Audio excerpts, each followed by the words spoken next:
Hi everybody, welcome back to my channel. My name is Sandra and today I want to talk to us about healthy oils to use.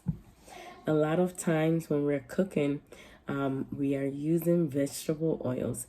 These are canola oils, corn oils, soybean oils, peanut oils, and sunflower oils, and they are not healthy at all.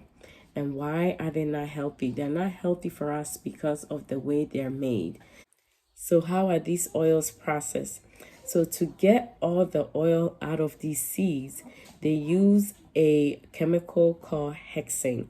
Hexane is kind of like in the petroleum family. They use this chemical to extract all the oils out of these seeds. And after that, they have to heat it up at high temperatures. And at that point, it's almost not edible. So to make them edible, they have to refine it. And when they are refining it, they degum it, they neutralize it, they bleach it, and they deodorize it. And then sometimes they have to winterize it and then de-wax it.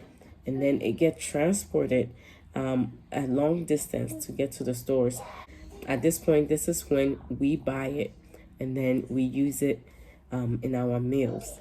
So with all this, we can see that it is not healthy for us to use because of the process that it has gone through. It's already not healthy. And when we use it, we are using it at high temperatures because we are using it for deep frying. We are using it to make stews and stuff. And we are using an oil that has already been through so many processes. And now we are using it in another process. So by the time we consume it, it's already really damaged.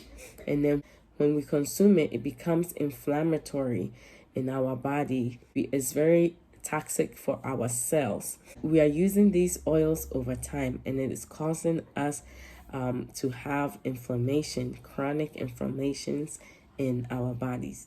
So what are some of the oils that we can use? I have here avocado oil. This is a healthier oil to use, but when you're buying it, it is important that you look for cold press, and it is also a non-GMO. So that is something that you have to look for when you are buying the avocado oil. And when it's cold pressed, that means they don't use that much heat on this. So it's very important that we look at this when we are buying the oil. Another oil that we can use is extra virgin olive oil. You want that extra virgin olive oil because that is like the first press of these olives.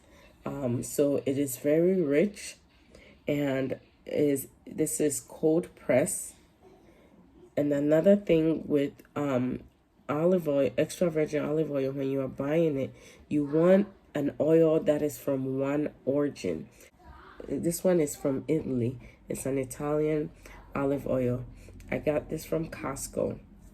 And if you can't find it, you can always find it at the back. Here it says product of Italy. So always look for that. And it's good when it's a single origin oil, because then you know the olives are from one specific place. A lot of times you can see that they are from several places and you cannot trust that source. Another oil you can use is coconut oil. And again, you want to look for cold press, and with coconut oil, you want unrefined coconut oil. When it's unrefined, it still has that coconut flavor in it. They have some that is refined, and you don't want that. You want something that is minimally processed. So the unrefined oils are the healthier oils. I don't have these oils, but if you find lard or tallow, these are oils from meats. You can use that because especially if it's from like a grass-fed animal, you can use those oils. Those are actually better oils to fry in, to deep fry in. And another oil that you can use is the red palm oil, not palm oil, the red palm oil, because those are easy to extract. So these are the oils, the healthier oils that you want to use when cooking. And it is not damaging to your body. It is a healthier alternative to use. The avocado oil is an easy substitute for the vegetable oils that we use. It doesn't have a strong flavor. It has a little bit of flavor, but it's not super strong. And once you use these oils, you actually get used to the taste. I know a lot of times people will say, oh, I don't like coconut oil because it's so strong. I don't like the taste of it. But once you are using this oil, your palate get used to the taste of it. So over time, you're not even going to be bothered with the taste of it. So I hope you found this video really helpful. I hope you make these changes in your home so that you can have healthier oils to use in your dishes. Thank you so much for watching. Please share this video and let's get healthy together as a community. Until the next time, bye.